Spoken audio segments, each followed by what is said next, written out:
Okay, so thank you everybody for coming tonight.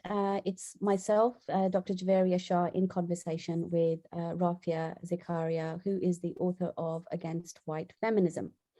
So just a little bit of a background into the text. In the book, Zakaria, whose writing appears regularly in outlets such as The Guardian and the New York Times Book Review, and who is also a regular columnist for the Baffler and the Pakistani newspaper Dawn, she combines stories of her personal experiences as a woman of color and as a lawyer, a writer, and a former board member for Amnesty International USA, with deeply researched chapters about how whiteness and its privileges have negatively shaped the lives of millions of women over the past century.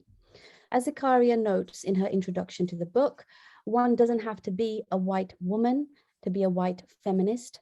A white feminist is anyone who refuses to see how whiteness and its priorities dominate not only the feminist movement, but American culture, the nation's economy, and its relationship to the world.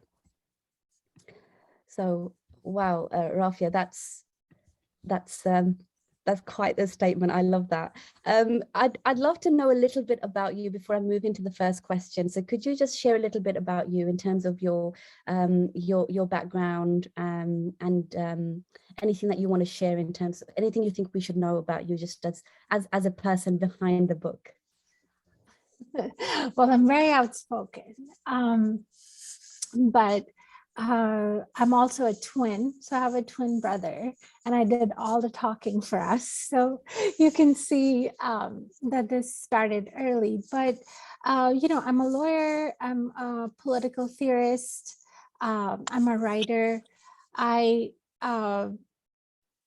think my friends would say that they knew that I would probably at some point write a book like this.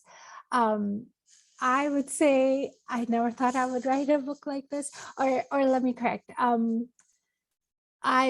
have wanted to write a book like this for a very long time, but I didn't think I would get the opportunity to do that. As I talk about in my book, I have had like a very, very varied sort of life. I grew up in Karachi in Pakistan, where my family is from and is right now as well. And had an arranged marriage, came to the US, not knowing a whole lot about the US, but at a very young age, went to college here in the South in Nashville, and then at Belmont University, shout out. And then went to, and then I essentially left that marriage and, went to law school, was a single mom. So kind of, worked in shelters as a lawyer. Most of my work actually as a lawyer has been in either a domestic violence shelter or in, or in a civil rights law firm that was run by African Americans. So I have a long sort of history of working on social justice and feminist issues from a lot of different angles. And, my intent with the book was quite simply to, I would almost, and I think some of the intros to the book say it, is that I would call, the issue of the role whiteness has played in the dominance of white women within white feminism as the problem that nobody talks about. So I've been writing on this issue for decades, in articles. And so I wanted, to essentially to put all of that together in a book, but then that's going into the book. And you asked about me. So yeah, I'm a dog owner. I'm a feminist, Muslim feminist. I'm from Karachi. I, live in the American Midwest right now. So yeah, that's my story, I suppose. I'm definitely going to ask you some more questions about the Karachi connection, because I also have Pakistani heritage. So I'm really excited about exploring that a little bit more. Thank you also for sharing some of the context there, and I'll expand on some of those. I mean, you've really touched upon some quite difficult lived experience as well. You've sort of talked a little just now, you've given us a bit of an insight into the circumstances that brought you to America, but we'll talk about that, very shortly. The first question that I've got, which I'm really intrigued by, is so you said you wrote this book because you couldn't find one like it. So, and it's a book that you would ideally have wanted to give to your white friends. A book like this is something you said you would want to give to your white friends. So how did that affect the way you wrote this book and what you wanted to say? So, yes, I've said that in several interviews, and the reason why I say that I wish that I wrote the book, I wish I could give them, is that, as a person of color, one of the, I feel, kind of stumped moments that people have, and that I definitely had, was that in the moment when you are being faced by a microaggression, you never, I never knew what to say. I was always stunned because no matter how many times it happened, I was always, I guess you just don't think that anyone would be that mean or rude or stupid or ignorant, but then they are. And the intentions vary. Like some are, being intentionally, so other people are, just like I said, just ignorant. So I wanted to write a book that would sum up how a microaggression is tied up to an entire system. And I wanted to draw all of those connections. And I felt that that there wasn't anything that I could sort of put forward. And I mean, within the US context, perhaps there are books like Hood Feminism by Mickey Kendall is a great example. But there weren't books that sort of combine both the sort of localized experience of race that women of color have, with like an international system of ranking, human beings by what race they are, essentially. And so so that was really the crux of it, is that I wanted this to be a book that if they read it, there was no way that they could ever say that they didn't know how their microaggression, when people say like, I don't like the smell of curry, and oh my God, I've got Indian neighbors, and like the smell of their food is always like in the hallway and I can't stand it, or why don't you wear a headscarf,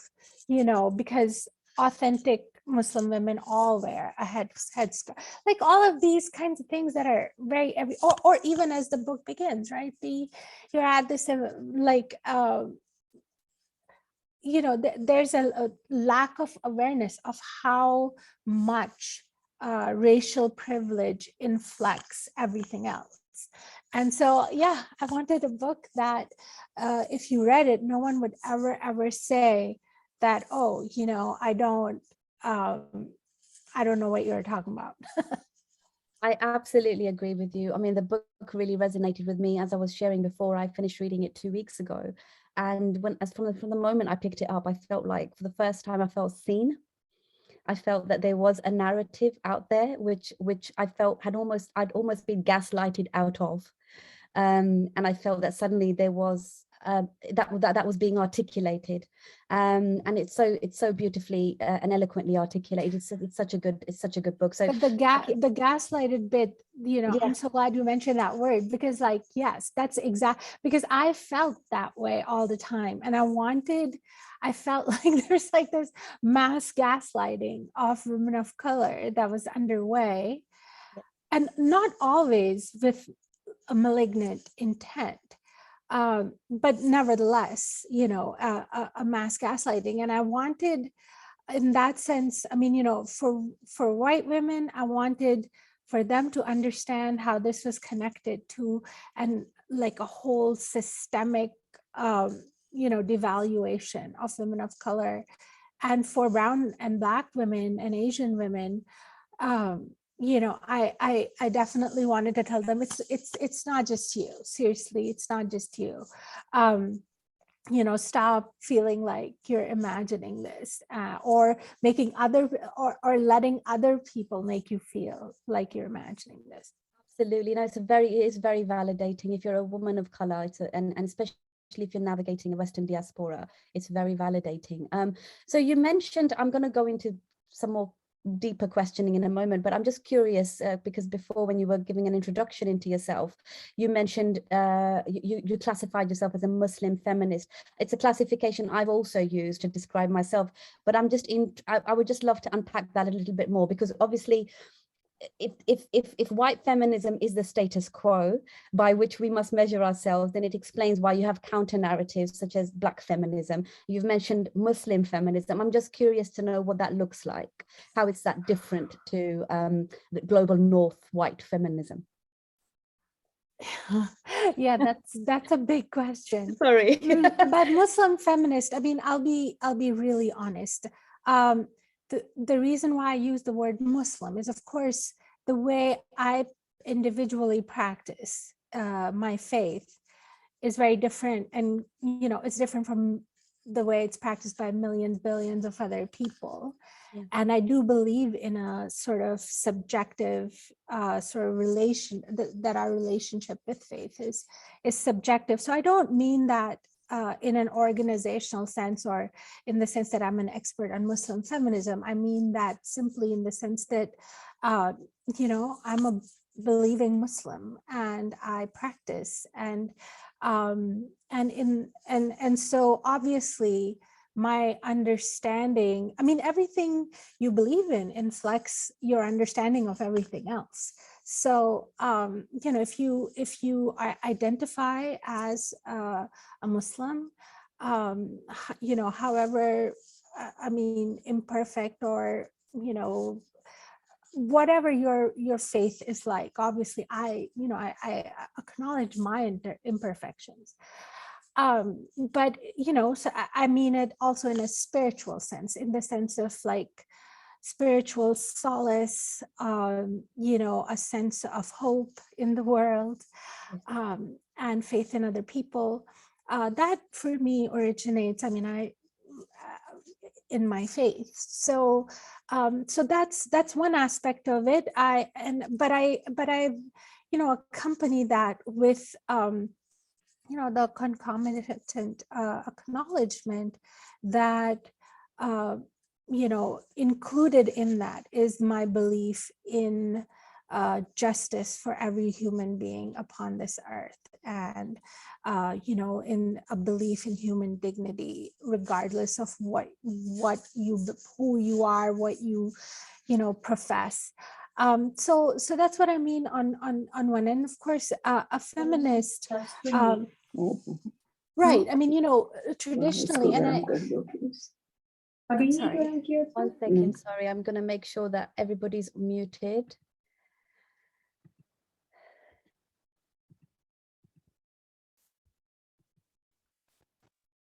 I think it's all good, Javeria. Yeah, can we unmute Rafia, please? Thank you.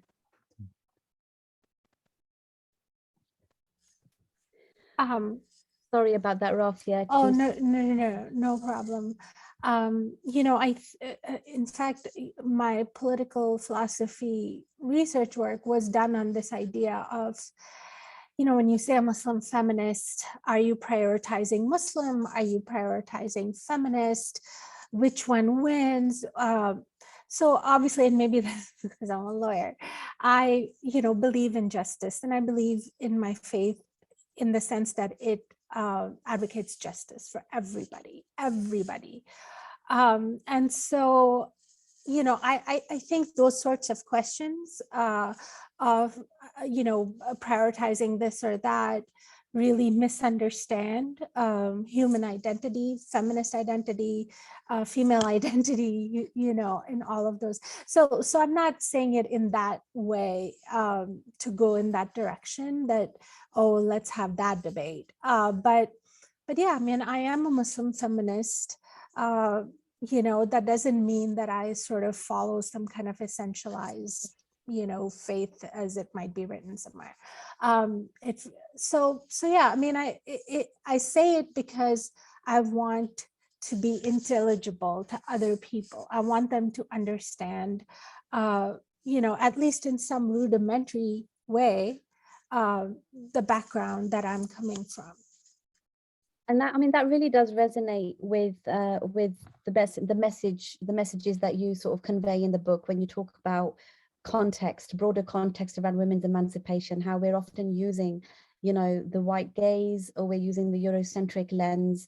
Sorry, my awful paraphrasing here. You put it far more eloquently than I am right now, but that's used as almost the universal standard to describe the historical context of women's emancipation, when in fact, there are lots of micro narratives across the globe which don't correlate with the Western context, and those are just erased. So I love this idea of sort of unifying the different aspects of your identity to frame your feminism, rather than it feeling like it has to be, like you said, sort of rigidly categorized. Because essentially that's the underlying sort of aim here, isn't it? Really, it's women's emancipation. I love that. So moving on, this is a really interesting question, actually, that I've been wanting to ask you ever since I started reading the book. So what, and I sort of alluded to this when I kind of introduced you, so I'd love to hear some more expansion from you. So what do you mean by the phrase white feminism? Are all white women, or only white women, white feminists? Yeah, I mean, the first the first sentence of the first page, the first chapter of the book lays out exactly what you mean. And you definitely alluded to it when you said a lot of the critics of this book, and I'm sorry I couldn't find the British version, it's the American version. A lot of the critics of this book have kind of, I suppose, not even read that first page, because what I'm talking about when I'm talking about whiteness in this book, I'm talking about whiteness as a system of ideas.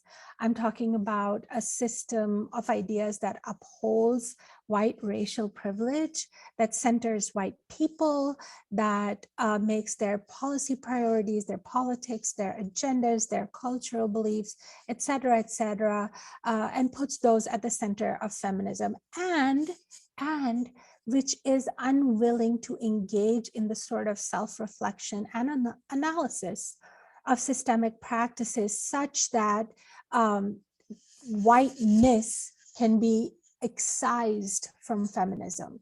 So, the goal of the book is that I felt that the feminist movement has been so dominated by whiteness, and because the development of feminism as a movement, at least in the way we understand it in our modern terms, has been parallel to colonialism, to white racial dominance, to imperialism. And so all of those forces which involved dominating Black, Brown, Asian people have seeped into what are the beliefs and what the movement currently centers. And so if we're going to have a feminism that is relevant to all women, and let's acknowledge that the majority of the world's women who are alive today are Black, Brown, and Asian. They're not white. If it's going to be relevant to them, it needs to excise whiteness from feminism, such that being a feminist doesn't mean essentially acting white, which is what I felt, honestly, I had to do to sort of be considered legitimate as a feminist. I guess I think that particular point is what is, standing in the way of any kind of real feminist solidarity. And so the book, places a lot of faith in the possibility of sort of wrenching feminism from sort of this, white supremacist, white-centered politics and beliefs and ideas. So I very much have that faith. But in that, I need, it requires, ironically, of course, both, white women being willing to engage in that self-reflection, being interested in having those conversations, and having the material necessary, which which is what I try to provide in the book, to have those conversations. And on the other hand, women of color, who a lot of them I recognize have already kind of parted ways from feminism, because they just don't feel that it takes their reality seriously, to come back into the fold. So in that sense, I'm asking all women to have a lot of faith in the possibility of solidarity. And I'm kind of trying to diagnose what has kept us from that. That's really powerful. It also speaks to, you can expand it out to sort of assimilationalist politics, can't you, as well? This idea of performing whiteness to assimilate, to get by. And you can, I think it's a really powerful point that you can see that sort of percolate across political paradigms and right. Including feminism. Yeah. Yeah, there was, I think, like maybe the second week or the third week that this book came out, there were there were three editorials, the Times, the Observer, and maybe I think the Spectator. And two of those, they all hated the book. Right. It was a white woman, but the other two women were brown women. And, I was very sort of fascinated by, and of course, like the annoying thing about it was, of course, they're not engaging with even with just the definition of whiteness that I'm using. They're deliberately saying that, oh, I'm against all white women who are feminist, which it couldn't be farther from the truth. But, I do see, and you see this in different forms. It's the UK, it emanates in different forms in the US, but that there are a lot of rewards to be gained in performing whiteness, right? Because obviously when you do that, when you're the good brown is what I would say, what I would call it, you get a lot of perks, you are invited into the fold, and then you're sort of wheeled out anytime there is any kind of allegation or question about a lack of diversity. So, and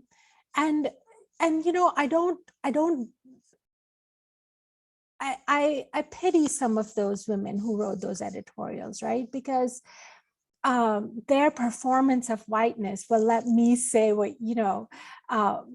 like as a brown woman, I can really go after this author because she's brown and no one will say I'm racist. But the thing is, brown people, Black people, they can be racist. Brown women can be white feminists.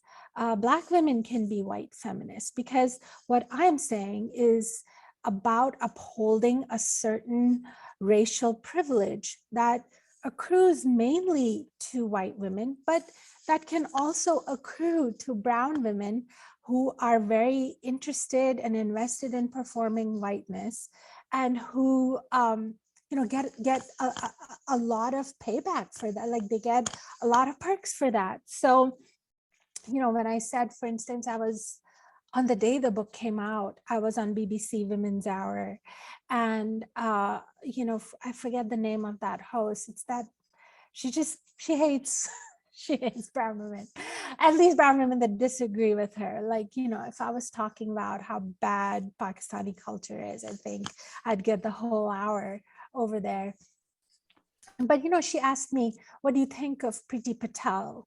And I said, well, I think she's a brown white feminist, because she is a brown person who is upholding these sorts of values. And that was cut out of the show, which I found astounding, equally astounding.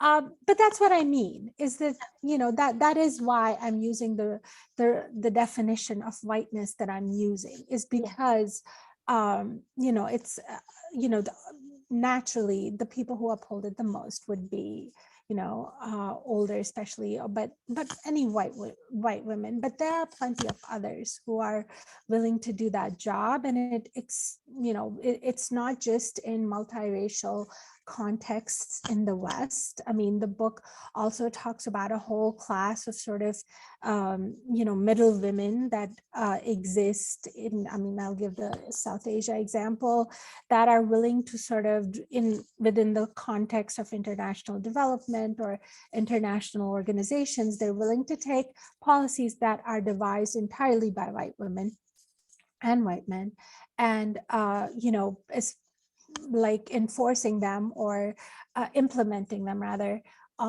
in brown society, even though they know that those are, you know, that they're essentially replicating colonial ideas and mindsets, but they do it anyway. So yeah, so that should really give, I think, people the landscape of what I'm talking about, both in terms of whiteness and in terms of who upholds whiteness in this book, and not just, you know, whiteness as like a, you know, the phenotype, like the visible racial category. No, absolutely. And I think perhaps that does also explain why some of the negative attention to the book has mostly come from people that haven't read the book, because they're not understanding the differences between the ideological whiteness that you're referencing, and they are taking a very literal approach. And as you said, there are so many different articulations of white feminism. Right, and for those brown women, I mean, like I honestly also pity them a little bit, right? Because it seems that they're almost trying to say to me that, listen, as a brown woman, these scraps and leftovers are all you can get. And we've devised this system by which, after the white people eat, we get these scraps and leftovers of feminism. And, you know, and it's better than nothing. And so just take those and, you know, praise them and praise the white people for giving you those. So, I mean, that's, to me, that's what they're saying. Yeah. I also wonder how much of it has to do, I mean, if we look at it through the lens of the post-colonial or the existing colonial diaspora, through in terms of European imperialism, I wonder how much of that has a part to play in terms of a self-hatred or a wanting to perform the good colonial subject subconsciously, you know, to have that sort of validation, you know, that you're 100% correct. Yeah. I mean, you're 100% correct, right?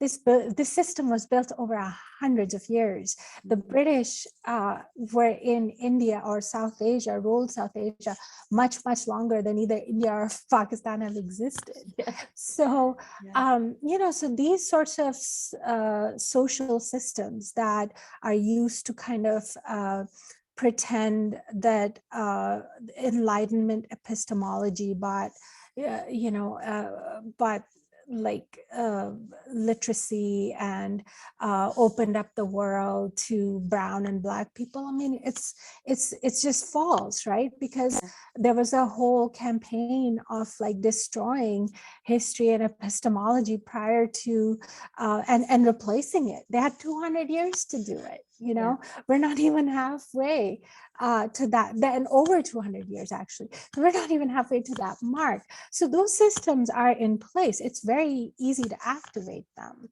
And you know, and post-colonial states very much you know, follow that rubric, and there is undoubtedly, not only is there self-loathing, but if you combine that self-loathing with a sort of intentional selection of good brown people for, to be literary stars or, have important roles in government or wherever else, then it takes a lot to sort of say, I'm not going to be that person, because it is also true that when you're not that person, you can be ghettoized and you can, sort of be relegated to a subculture forever and ever.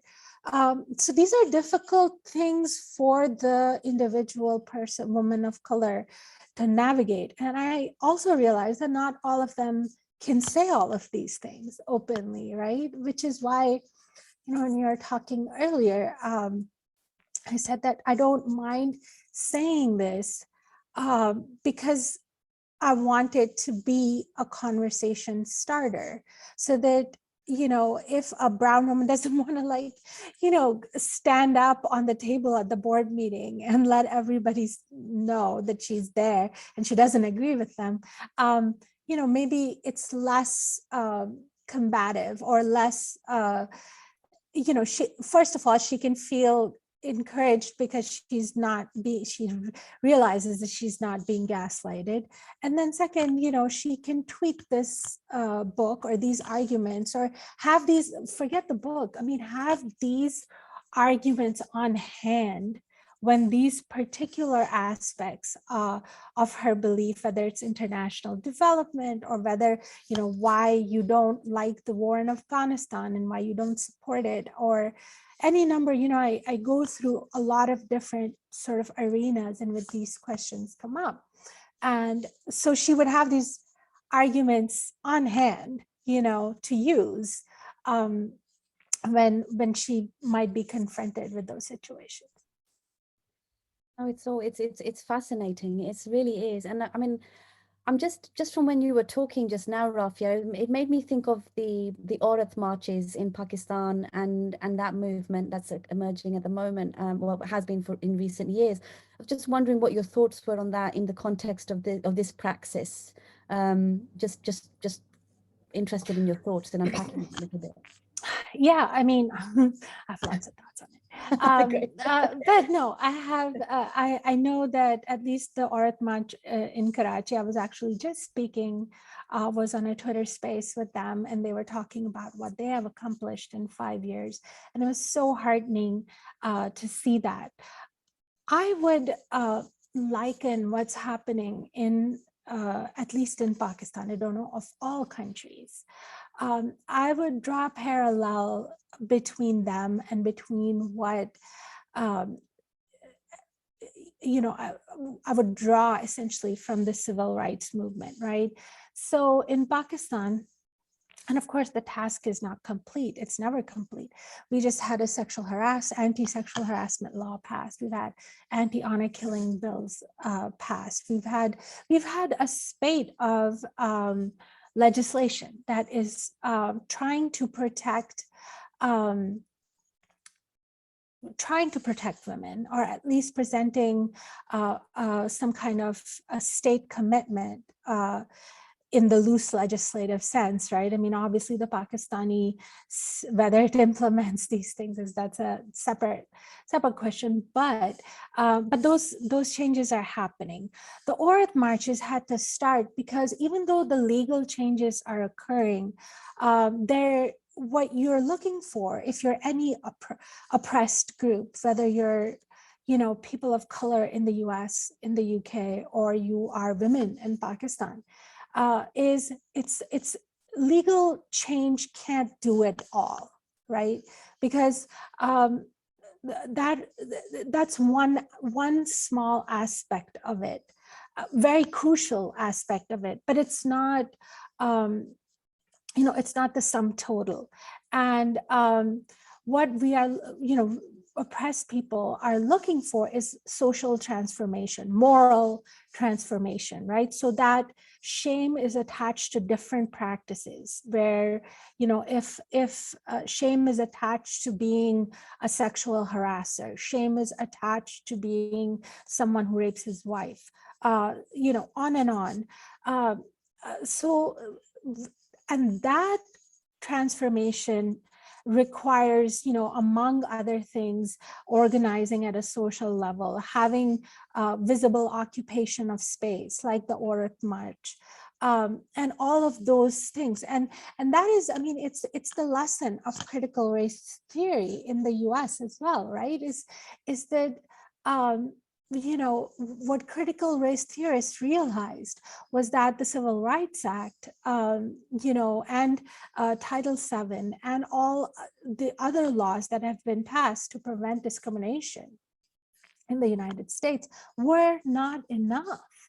They were not enough because they hadn't been passed because there was, this moral epiphany that was society-wide. So in Pakistan, like, it's not that the anti-sexual harassment law was passed because, there was a society-wide moment of reckoning where, the men who control literally everything suddenly realized, you know what, it's really, this is terrible. This is a terrible thing that we're doing to women who are in the workplace and who are just there to do their job. So that moral reckoning can only be pushed by these sorts of visible, occupations, whether it's a march, whether it's developing grassroots organizations on the ground. So that's what I would say for that. And like I said, it's a very interesting rubric, and it's what the lessons of the civil rights movement in the United States offer to the rest of the world, really, in terms of, overturning oppressive systems. So yeah, that's what I think of it. I think it's going to happen this year as well. And I'm hoping that a lot of women will turn out for it, and will support this sort of physical, visible occupation of space. But you see, when you connect on this level, so now I feel that there surely, white women who are listening to this, women in the US who are listening to this, women in the UK who are listening to this, that they can understand that this is a basis on which we agree that we as women have to have this visible occupation of space. We as women have to understand that, we're calling the killing of women honor killing in one place, we're calling it intimate partner violence in another case, we're in another country, and on, but really it is the killing of women, and men are doing it and they're getting away with it. So I feel that when you realize that quality of commonality, you have tremendous room to have not only understand what different struggles have to do, but also to have those conversations. Absolutely. And you raised some really powerful points there. I think what's really interesting in terms of the Aurat March narrative as well is how it speaks to some of what you discuss in the book about how we do need to start becoming aware of other movements, of the role of women of color within the broader feminist praxis. What's interesting is I did some work on this a few years ago, actually for the State Research Violence Network, which is here today, and I was looking at the news coverage of different different post-colonial news stories, and with the Aurat March, I couldn't find a single bit of live coverage in the UK for that march. There was no coverage of that march whatsoever. And I just thought that was absolutely shocking. It was almost as if it was trying to reinforce the kind of the reductive narrative around feminism, and like you said before, you alluded to this, those stereotypical perceptions that are peddled out around spaces like Pakistan, and the Aurat March just didn't fit into that narrative, so it just wasn't reported on, you know, because it would have just sort of disjointed that whole projection of what Pakistan is supposed to be, and what its politics are supposed to be, and what the women are doing there. So yeah, lots for me to think about as well, Rafia, beyond the scope of the session today. Before I move on to my next question, I just wanted to ask Riyadh if there was anything in chat that you felt we should have our attention drawn to. Riyadh, anything that you'd like us to incorporate in the conversation? Hi again. Hi.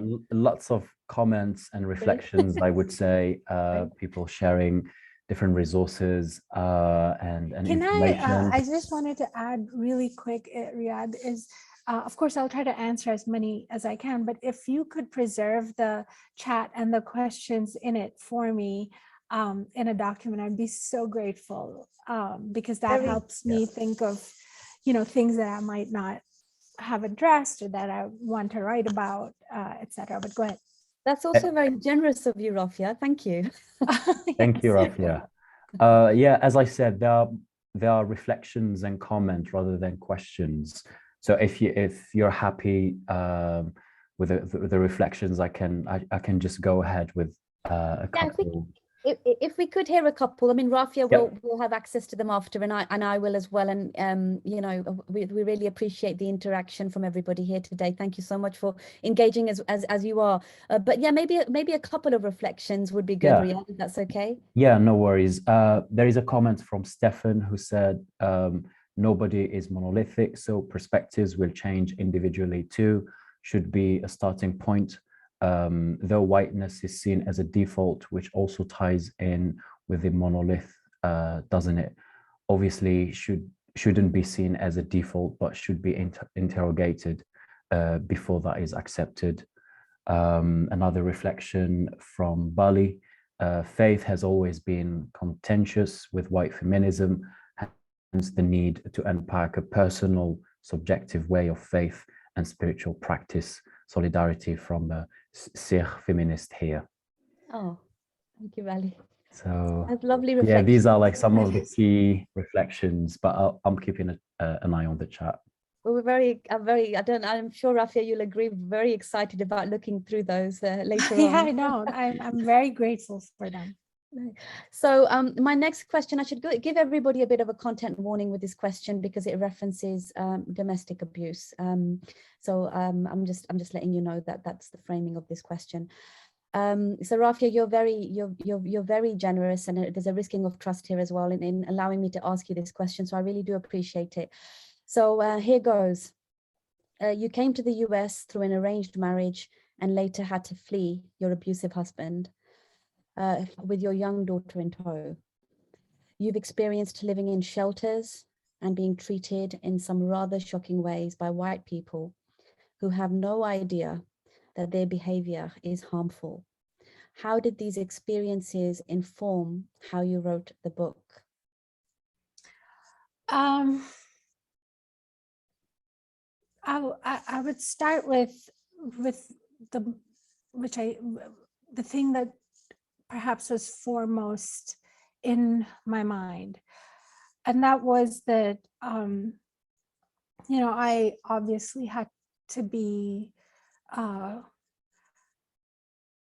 had to gather up the courage to write this and to say it, and to much before it was anything at all, make peace with the fact that it would have consequences for me, right? Because when you step out of line, you know, not everyone's going to be happy about it. But I always think back of the women that I've met, both when I was staying at the shelter, and then years later, after I became a lawyer and was, you know, representing women at a different shelter, but still in the same network. But anyway, and that was that. I remembered feeling the things that they were telling me about their lives. And these were not always, I mean, of course, when I was staying there, I had no, I mean, I was equally helpless, but then later as a lawyer, like I feel a sense of responsibility towards them, because the challenges that are that were being faced by them, and these are women of all races that I'm talking about, and a variety of religions as well, and that is who I kept in mind. Like, you know, you kind of have to have like someone in mind that makes you brave, like for me at least, right? Yeah. So for me, I would think of them, and then I would also think of the women in my family, my mother, my aunts who helped raise me, and the fact that they would always say, for instance, that, oh, well, what, you know, even though they had led lives where they had overcome so much hardship and still raised their kids and fought to educate them, and you know, scrounged up money any way that they could, just every manner of hardship, they would still say, oh, well, you know, what have I done? Because, you know, they saw feminism as something that exists entirely in the public sphere and not within domestic and private spaces. When I would say that, you know, the biggest battles women are fighting often are within private spaces, you know. And so I thought of those women when I was writing this, because it allowed me to decenter my experience, and although, I mean, to acknowledge it, but not make it like, oh, this is the truth that I'm writing for you.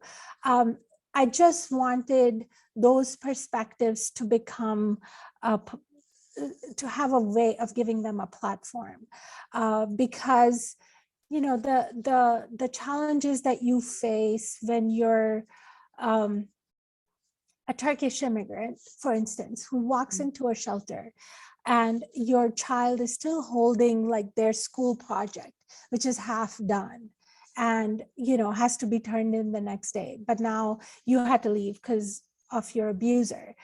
Like, those are the sort of challenges, you know, what will you tell that woman about feminism, you know? And those are questions that I feel should be front and center for women.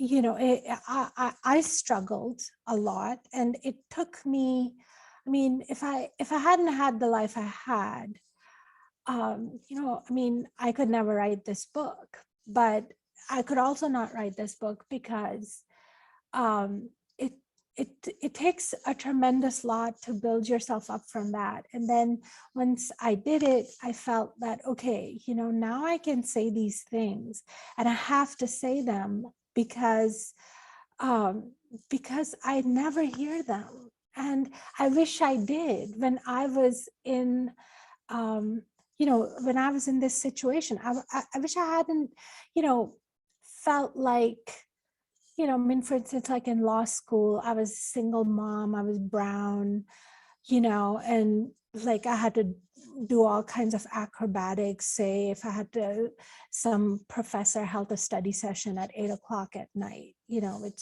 everyone else can go to, but like if you're a single mom with a kid, you can't go to, or you have to take your kid with you, and you kind of lose either way. But those are questions. Those are everyday important questions that should galvanize all of us. You know, so that the professor doesn't think, oh, what's she gonna make? I mean, like, you know, she's never gonna really be anything, because look, I mean, look at all these, and you feel that, you know, those are people imagine that those sorts of judgments aren't felt by people of whom they're made, but they are. And so I guess I would say all of those things really gave me the courage to write this, both because I wanted people to understand the qualities of resistance, qualities of resilience, which is a word you never hear in the feminist vocabulary, and which then, if you start thinking of resilience having the same stature as rebellion within the feminist movement, then a whole lot of brown, Black, Asian women are brought into the conversation because they have exhibited that and they have endured. Because ours is not the history of oppressing; it's of being oppressed. So yeah, I hope that shed some light on your question. And it's fascinating. I also think it's so incredibly inspiring that you would draw on such personal lived experiences, clearly painful personal lived experiences, to help amplify voices, and also to come from a place of empathy and just kindness and generosity, because I think sometimes that's lost as well in this discourse. This type of discourse can become so clinical, can't it? We talk about ideas in such an abstract way, and we lose the human beings within. So I think that's definitely another very powerful aspect to this offering from you, that it is actually coming from that position of exposures to other people's lived experiences and your own as well. Thank you so much for sharing your response to that question, because I know that question is not easy, so I really appreciate it. So my next question is a bit of a lighter one, and it kind of shifts, so you'll be happy to hear. So in the book, you look at countries beyond the US to see how their feminist movements have worked to bring all women along in the quest for equality. So you're not just looking at some, you're expanding your focus basically. So in your opinion, why has the United States failed so grandly in this effort?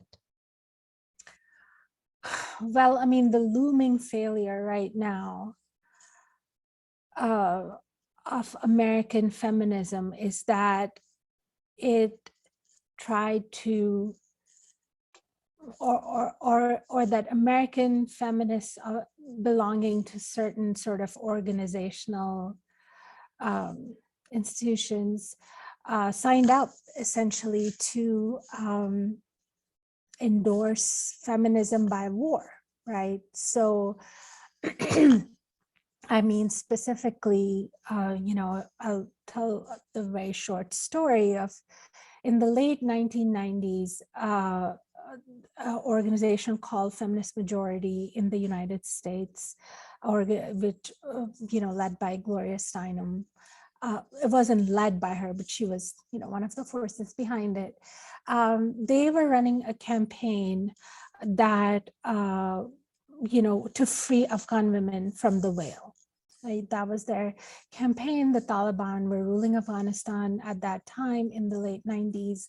And they were carrying out this campaign that then got noticed by the wife of Jay Leno, who used to be like a late night talk show host in the US.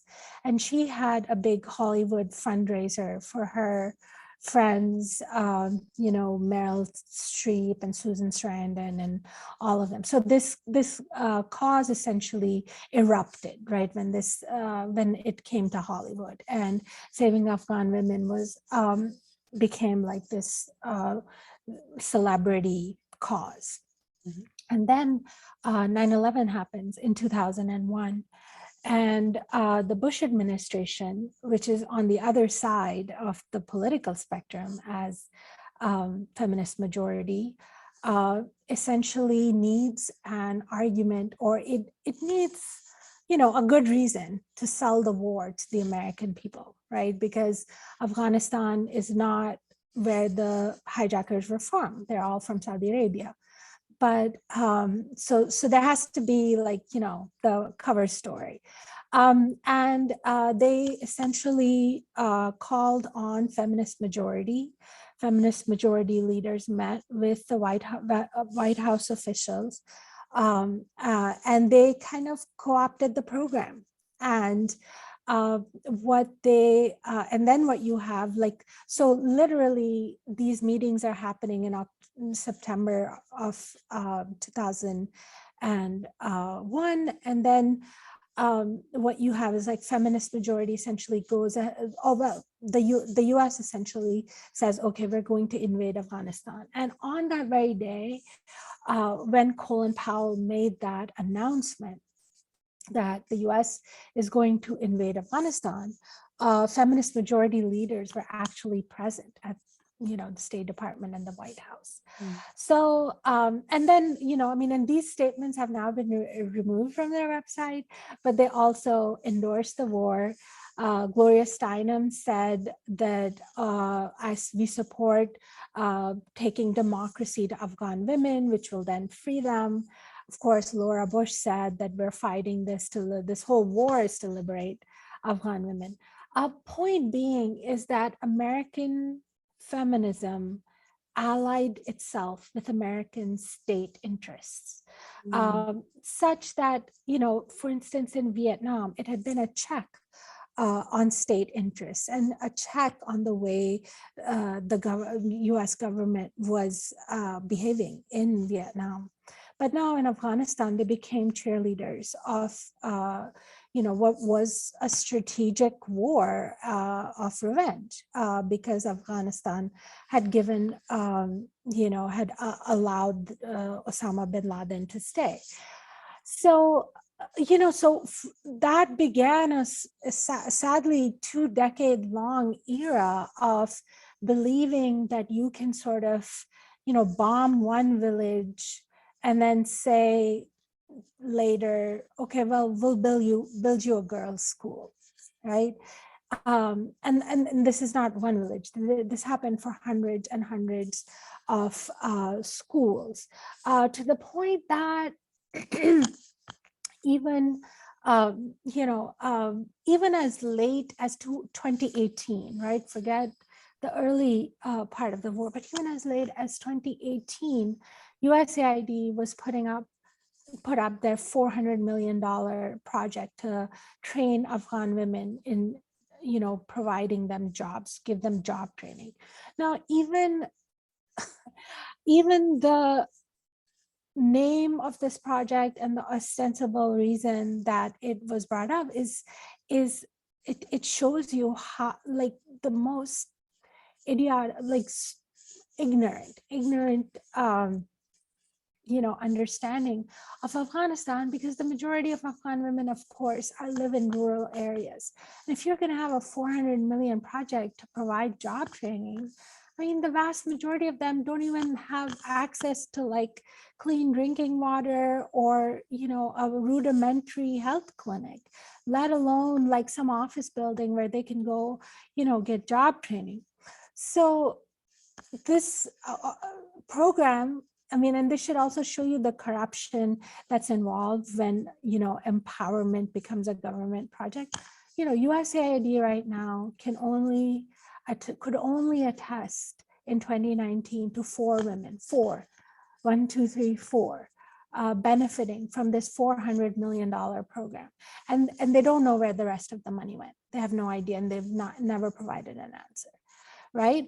So point being is that, of course, feminism doesn't work if you bomb a country. What you do then, and this has happened in the whole region now, in Pakistan and Afghanistan, is that you delegitimize feminism, and it becomes essentially, any effort, any Afghan women, because, the grassroots Afghan women, even all the way back in 2001, were begging American feminists to not support the invasion of Afghanistan, because they said this will destroy our country and this will destroy feminism in our country. Because now, of course, and this is now, Afghan women are going to pay the price for this, right?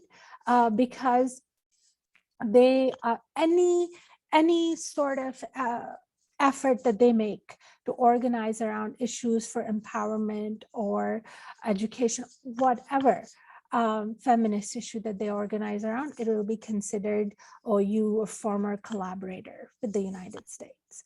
And so it's delegitimized, because it's like, they again say, okay, well, you're acting the role of the colonizer if you are wanting empowerment.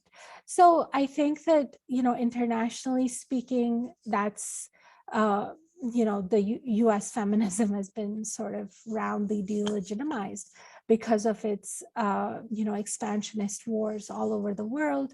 And locally, it's, domestically, it's delegitimized because, look, Breonna Taylor was killed sleeping in her bed in her own house, and there's still no charges against the police officers that did that. And where are feminists on that? Where are white feminists on that? It's a big question mark. It's largely, the whole effort is largely being carried out by Black feminists. So yeah, it's a dark time, but it's a dark time in which we need to do all this work of having these difficult conversations. And it's so insightful, what you've just shared there in terms of the specifics of the US dynamic is so insightful, because it's representing the sort of hegemonic dynamics of white feminism, because it's not just upholding whiteness ideology, but it's also upholding state dominant ideologies and state policies and supporting them. So there's this really uncomfortable hegemonic dynamic here. It almost makes you question, well, not just we're already questioning that type of feminism, but it makes you question why it's even called feminism to a degree. In a way, I wonder what other alternative label it could be given. It doesn't quite feel like feminism, because that's quite controversial. And I just realized we're being recorded. No one come for me, please. So I'm moving on to my next question now. So you write in the book about how white feminism is elevated and perpetuated through news media, and you've already just now also shared some really interesting insights into how that dynamic plays out in the media as well. So either through the stories they focus on, so in terms of the media coverage, or female reporters using the stories of women of color to advance their own careers. Again, you've talked about this dynamic here between the Afghan women's cause and female state politicians. So just curious, how could journalism change to ensure this doesn't keep happening? So what would your recommendations be in terms of if those recommendations could be implemented, and I hope they are, how could journalism change? I think the one very obvious and easy way is to challenge the paradigms that sadly editors and news consumers have become addicted to, which is the paradigm of the poor submissive brown woman. There are lots of, the issue is that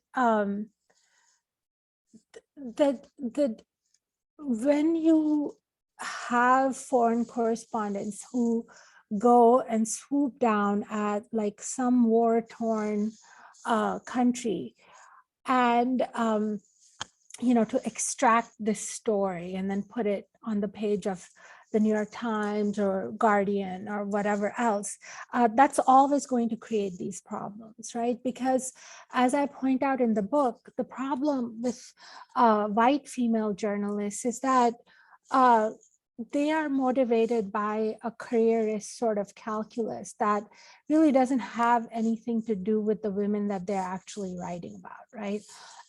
So for instance, in Afghanistan, it's the issue of I can be in a war zone and look at me. And this is perpetuating still today, right now, where there are white women who are in Afghanistan or have stayed in Afghanistan who are looking to sort of burnish their war correspondent credentials just by being present there. When of course, there are millions of Afghan women who are present there who do not have the option of leaving at all. And, and the story should be them. But I'll give the example of one story that I wrote about last week about the New Zealand journalist, I think Charlotte Bellis, who was pregnant and who was saying that, oh, the Taliban are, providing me safe haven when New Zealand won't relax its quarantine rules to give me a spot on their quarantine.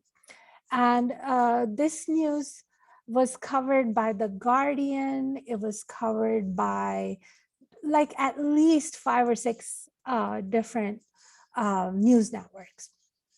And it was the news that, oh my God, like how can this happen? How can and it's a great example because she's doing what white women do, which is that, of course, millions of Afghan women are.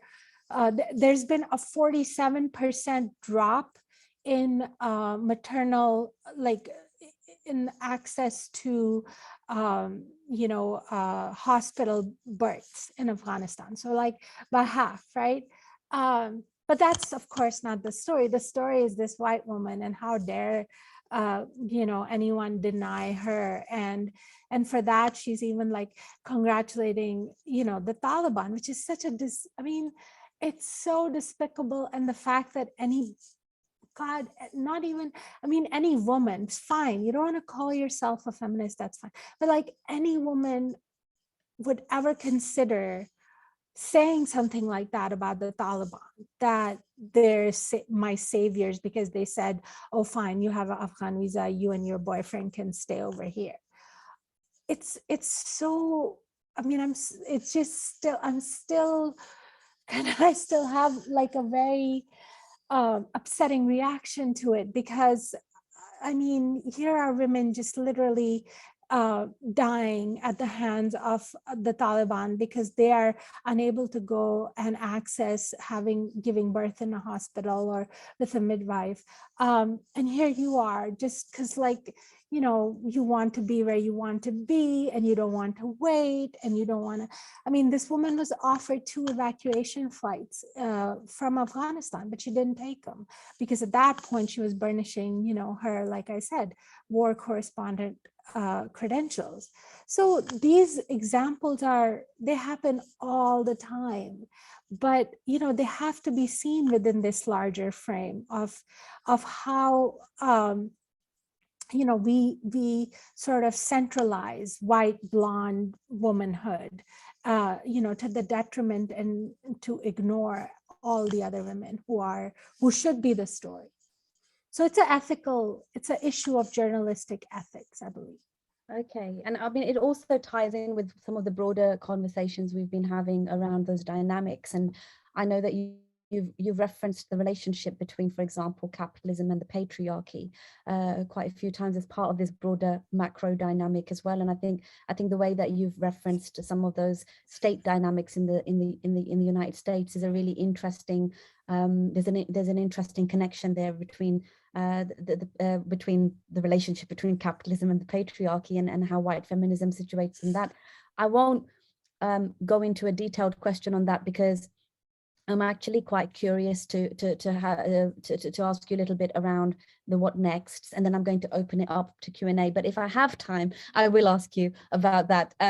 So what are the best things, in your view, white people, whether they are white feminists or not, could do to start diffusing the influence of white supremacy has on only feminism, but also broader culture? So what could be done from those communities? Well, there's a couple of things that I think are very important. The first is, in terms of like this issue of decentering. First, of course, is to inform yourself. And it's not just my book. We have so many books now that are talking about this topic. But more importantly, I think, is to do away with a self-conception that is centered on their own victimization, right? So one of the biggest challenges I feel to this sort of project of excising whiteness from feminism is that for the longest time, white women have thought of themselves as both victims and vanguards, where they're fighting against white men and to be equal to white women. And then here I am, a brown woman, and other women, other Black feminists, Asian feminists who are coming up and saying, in the process of gaining that equality, you have stepped on us. And I realized the challenge that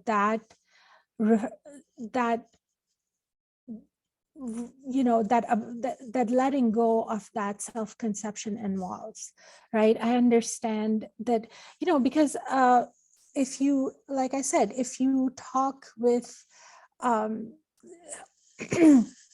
with white feminists, they will say, I've fought for this, and I won this, and we won this, and I broke these glass ceilings, et cetera, et cetera. And obviously they don't want, like, there's a challenge there in acknowledging that maybe you were able to do some of those things because you're white. So yes, you don't have the male privilege, but you do have racial privilege. So if they could in some way let go of, if they can overcome that self-conception where they realize that it's, it's not just, we are all oppressors in some way or another, right? I mean, and in my opinion, living a feminist life is to evaluate and to constantly reflect on that and try to, use the privileges that you do have in productive ways, and in ways that those privileges are then available to everybody. And so if they can let go of that idea that that recognizing how the role whiteness has played in their lives somehow delegitimizes their struggle, that would be a tremendous progress. The other would just be, the Guardian columnist Jonathan Friedland, I believe, he interviewed Hillary Clinton, a few months back when this, and it's available on Guardian Politics, this podcast, or it's a recording of a real event. And he asked her about this book. He asked her about Against White Feminism and the divisions within feminism. And her response was the classic evasive white feminist response, which is, we can't like get divided right now. Look at what's happening in Texas. Look at what's happening in this country to women's rights. We have to stay united, and we have to have a united front. And what I want to say to that, and to people who think that, is that the reason that we are not united is because we have failed to address this elephant in the room. And that elephant is race. And until we understand that a grown-up feminist movement can make room for complex conversations about things we differ on and things we agree on, and have that nuance, feminism is going to die. So so that would be, and I encourage people to listen to it. It was like at 13 minutes, that that question, because I think that is the central challenge, is to recognize that talking about race is not dividing, but it's trying to overcome a division that everybody sees and hears and feels and knows, but hasn't, been willing to talk about. A really powerful takeaway. Thank you, Rafia. I'm going to open it up to questions very shortly. I just wanted to give a huge thanks once more for this conversation. It's been really wonderful, and so many takeaways for me personally to reflect on as well. So much food for thought. Before I open up to questions, I'm just curious to know what's happening for you right now. I mean, I heard murmurs of working with the great Professor Kimberly Crenshaw, the founder of the term intersectionality. So I'll be really curious, a little bit more on that would be great. What's going on for you right now? What's next? Yes, so I just started as a writing fellow for the African American Policy Forum, which is the intersectional think tank that is headed up by Professor Kimberly Crenshaw. So I encourage all of you, everyone who's listening, to follow the African American Policy Forum on Twitter, and also to sign up for our newsletter, which is essentially trying to aggregate thoughts and comments and writing pieces from scholars all over, activists, journalists, that are, our current big issue, like I said, is to combat the banning of books teaching critical race theory in the US. That's the US issue. I'm covering, developing and a sort of critical race theory perspective in international development and transnational organizations like the UN and etc. So that's what I particularly am working on, and you'll have those my articles will be in the newsletter as well. But yeah, I mean, we have events, we have different different things that we're doing. So if you follow us, you'll learn all about them. Wonderful. And of course, it's a huge honor for me to work with her. I'm very excited for you. It's absolutely, it's amazing. What a lovely outcome. So wishing you the best of luck with that. Just so everybody knows, Riyadh has kindly also put a link to Rafia's Substack in the chat. So please do subscribe for some really excellent content from Rafia. So it's over to our lovely audience now. And Riyadh, I'm going to need your help to help me moderate this a little bit, please, as you have been. Thank you so much. No So worries. any questions for Rafia? So I've been looking, and actually 3 questions from Alia, Ruxana, and Udit. Okay. So Alia is saying, since you mentioned Pakistan and also have Pakistani heritage, my question is that Pakistan, which is a country of such stark contrasts, also in terms of women empowerment, achievement, as well as strong patriarchal structures, Pakistani women are not a monolithic group. White feminist theories fail to describe these gray shades, as well as popular media and collective cultural memory of the global North, generally speaking. How much you think these narratives and discourses impact women of color with Pakistani heritage in different ways at the grassroots level? And do you have any suggestions as how to challenge it? It's a long question, Rafia, but I hope you got the gist of it. Yes, and some of it I think we spoke about when we were discussing the Aurat March. I think that, I mean, of course, I absolutely agree in terms of the necessity for a nuanced understanding of both Pakistani women, the privileges that they enjoy. I mean, the life of an elite Pakistani woman in Karachi is, much, much different, say, from a woman living in rural Balochistan, which is not physically very far away. I think that that is, the task that is before feminists, grassroots feminists in Pakistan, and they are doing it. I mean, I would, encourage people to engage with the Aurat March. I would encourage people to look at the resources that they're developing. And also engage in conversations. I mean, I think Twitter Spaces hosts there's someone hosting a conversation on Pakistani feminism like every day. And I think that those are valuable forums to sort of understand what women at a ground level who might not also be, leading some feminist organization, but just, are trying to go to school or university and are facing their own issues. So yes, I mean, no feminism anywhere is a monolith, right?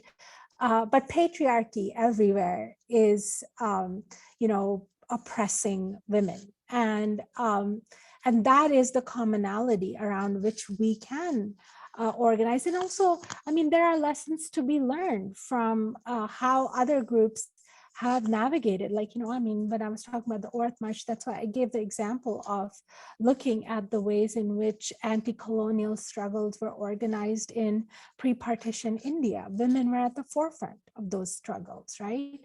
And this is the exact same time that British women got suffrage. So, but you hear about British women as having won an empowerment victory. You don't hear about anti-colonial women in India who were also on the streets and taking much bigger risks. So that project of looking at history from a gender lens or from an intersectional lens that looks at both gender and race and religion. I mean, intersectionality can encompass many different forms of identity, but that is the work, that has to be done. And it's, I don't profess in any way to like having done it all. I mean, like what I wanted to present was a different frame of looking at the world, and that frame's applicability internationally. Thank you, Rafia. Before we move on to the other questions, I just want to give everybody a heads up that we might run slightly over. If you need to go, that's fine. But I would really love for us to be able to get through some of those questions. Is that okay, Rafia? Just if you stay a few moments. Yeah. Thank you so much. So back to you, Riyadh. Thank you, Javeria. And thanks, Rafia, for your detailed answer. So the following question is from Roxana, who asked, what platform should we give to understand the narratives of women who have been marginalized or oppressed? What platform should you go to?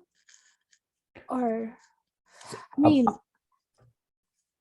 yes. So basically, what platform should we give or provide or open up perhaps to understand the narratives of women who have been marginalized or oppressed? And I hope I'm doing justice to Roxana's question, but please, Roxana, feel free to add anything else. I mean, I think that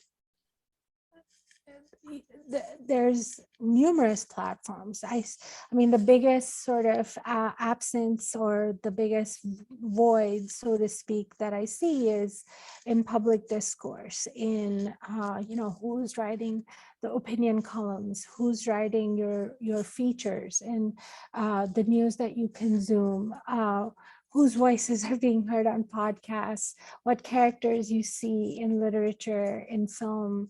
All of those play a part in who gets humanized. On an international level, I think the challenge always is that we imagine the poor, particularly the poor of color, and women are the poorest, right? So we imagine them as being somehow less complex than we are ourselves, right? So we think of women, okay, well, if we give her a sewing machine, her life is going to get transformed, or we give her a chicken, she's going to start a chicken farm and have some kind of transformation. But of course, no one would say that to even the poorest woman in their own country, right? They wouldn't say, oh, well, let's go down to the inner city and we'll hand out like some, I mean, the point is that we have spent literally hundreds of years, centering white experience, white emotion. Even forget, okay, we've been, talking about feminism, but you can even look at art and you can even look at literature. And who are the animating characters that even, like when I was growing up in Karachi, we read Pride and Prejudice, right? I mean, like I had never seen a white person in my life, but like in real life. But, and I went to an all-girls school and had this conservative family living in Karachi. And, we were encouraged. I mean, and I get it. There's a universal in, in all literature that makes it good. And I mean, like, this is not a diss of Austen. What I'm saying is, brown, Black, Asian, other, people of color are encouraged to see themselves in white characters, right? And that does a very specific kind of number on your head, because then what that translates to is that you sort of,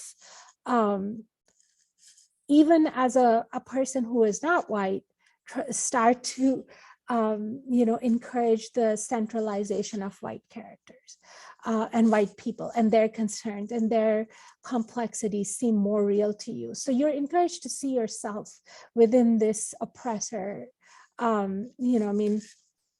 Even like, but the Austen's connections to colonialism, that's a separate thing that I won't go into. But the point being is that we don't see ourselves as ourselves, right? And that is now being, there are more and more, there's more and more literature that's being encouraged and supported, but it's still at the margins, books written by people of color, and so I encourage women anywhere that they are, but particularly if they're in the global South, to think about all the ways in which they are encouraged to do that, and how that contributes,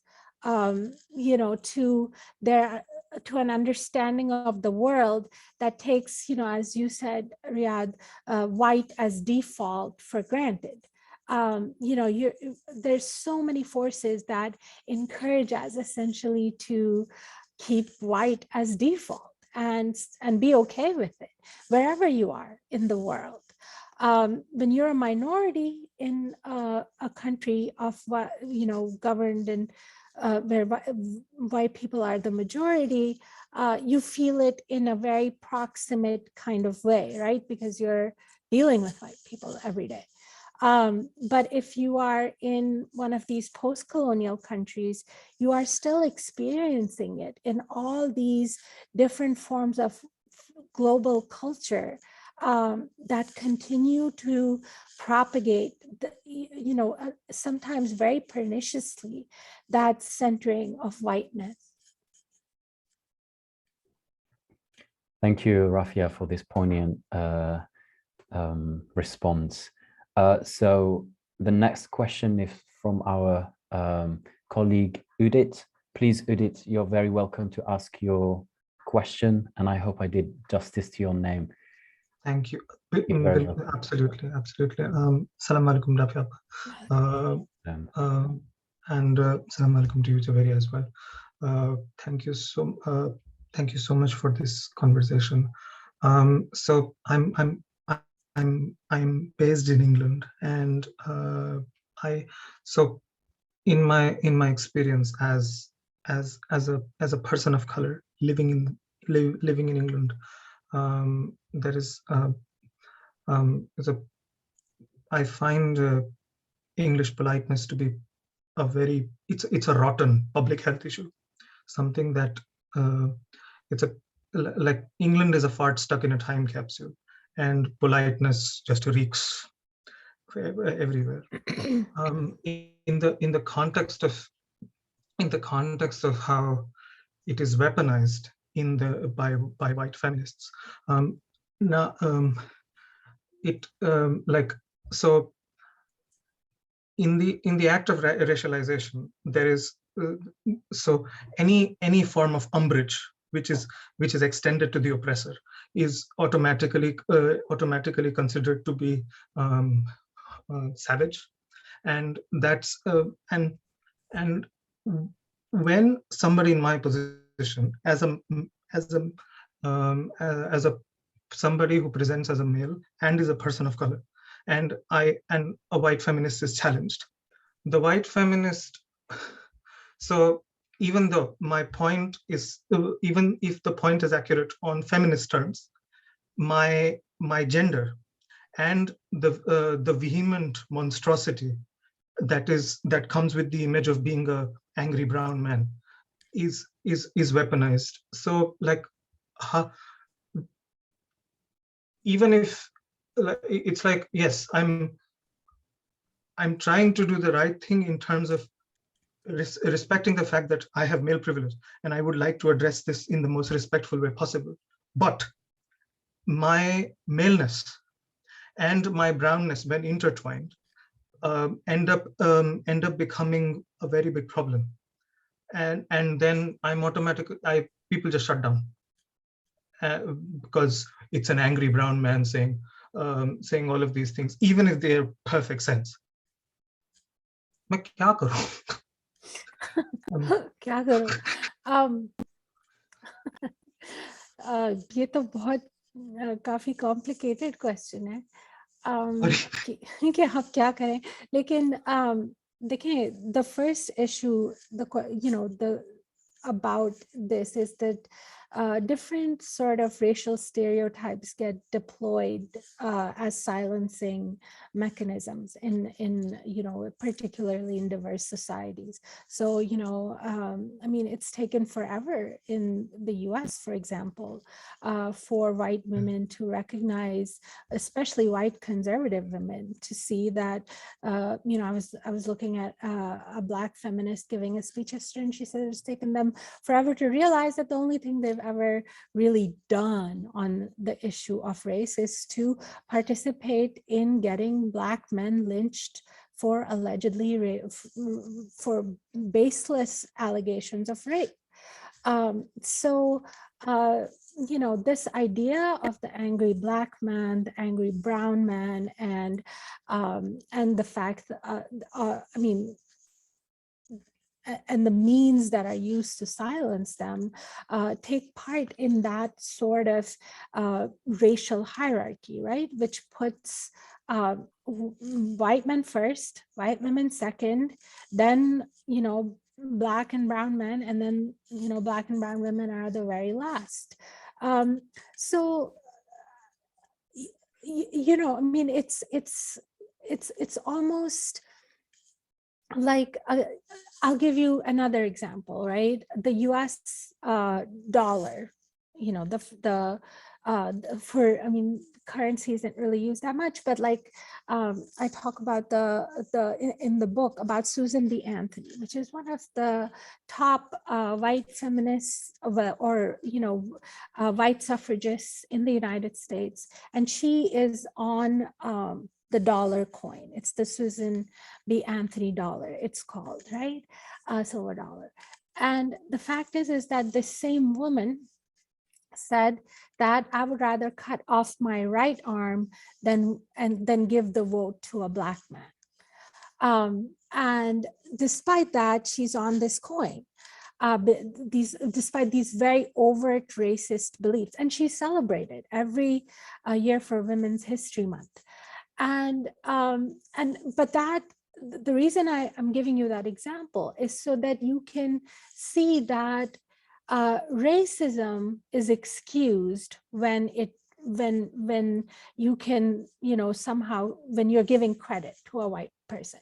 But what does that do to all the other Black girls who are, looking at this dollar and reading about Susan B. Anthony? So it's the same sort of thing in your situation where, you have to, when you have these engagements, you have to lay out the stereotype of the angry brown man and the stereotype of white people saving the brown woman from the angry brown man, you have to make those paradigms explicit, right? So that they're not part of the subtext or context of the conversation. And they cannot be used to silence you. And they cannot be used to deny the racial hierarchy. I mean, in the book, I have a very specific example where Gertrude Bell, right, who is this famous explorer, British woman, who goes from the UK to, for the first time, to what is now to Palestine, which was a British protectorate at the time. And she just exclaimed, and she's like, I'm a person here. And what she means is that, you know, women didn't have the vote in the UK at that point. And her personhood is denied as a woman in the UK. But when she comes to a colonized territory, she's a white woman. And so she's still above all the brown men who have to kowtow to her because she is representative of the colonist. And so she suddenly feels like she's a person because she has got, you know, she can now oppress men, not white men, but brown men. So you have to equip yourself with these examples so you can make this explicit in your conversations. And of course, you know, you have to make an effort to ensure that you are not oppressing those who are ranked below you, so that you are, you know, prioritizing the views and giving platform to the views and voices of brown women. So when you do that, it becomes like a sort of cumulative agenda for, you know, doing what you can individually to bringing about these racial transformations and for making explicit the facts that these are in operation. You know, when anytime there is an interaction that involves people of different races. Thank you. And also in all of this, it's also important to understand that we are corresponding in English, which is an inherently colonial language. Absolutely. Also a language which is rancid in the in the way it affects and contorts human relationships. So right. I mean, I agree Thank with you. And it does imposes its own epistemology on the content of the conversation, because, you know, these are frameworks that, but, you know, the way you combat that is to be aware of it, right? So what I'm saying in the book, what I'm saying, trying to, you know, bring forth in our conversation is this idea that when you make things explicit, when you put them out there, they lose like a lot of their potency, you know, because they're no longer subtextual. And the book tries to give, you know, both through historical example and through a vocabulary, give ordinary people the ability to talk about these subtextual issues that have not necessarily been named, and so have not, you know, been part of our collective conversation. Thank you so much, Rafia. I'm just conscious that we've run sort of 15 minutes over, and I'm really loving this conversation. I mean, clearly 90 minutes wasn't enough. So note to self, we'll need you back, Rafia, for a second installment if you've got time. What I'm going to do, if that's okay with everybody else, we have a few outstanding questions. Rafia, with your permission, if that's okay, if you have got the time, if we could maybe take those as via email. I think that would be a better way forward. So we will be keeping a record of this chat, and Riyadh and I will be working closely to identify those questions that haven't been answered, and then we will field those to Rafia, who will, you know, I'm very grateful that Rafia, you'll take those questions and we'll get back in touch with you. So on that note, I'd just like to say, just to echo my thanks again to you, Rafia. It's been an incredible evening. Been a pleasure. Really, honestly, it has. And as I said, not only do I feel seen as other women of color feel seen from your text, but also just as someone who also shares Pakistani origins, it's so wonderful to have a voice like yours, because I feel, well, representation matters, and it's not very many times. So I really appreciate all the work that you're doing. We will be in touch, everybody, via our mailing list. So we have your contact details because you signed up to this event, and we will be in touch with a copy of the recording from today as well. So please do feel free to exit at your convenience, and we will be back in touch. And thank you ever so much for coming and for staying. I mean, over 25 of you stayed. So thank you for staying and engaging. We really appreciate your inputs tonight. Thank you. Thank you. Thank you, Rafia. Take care. Bye-bye. Bye.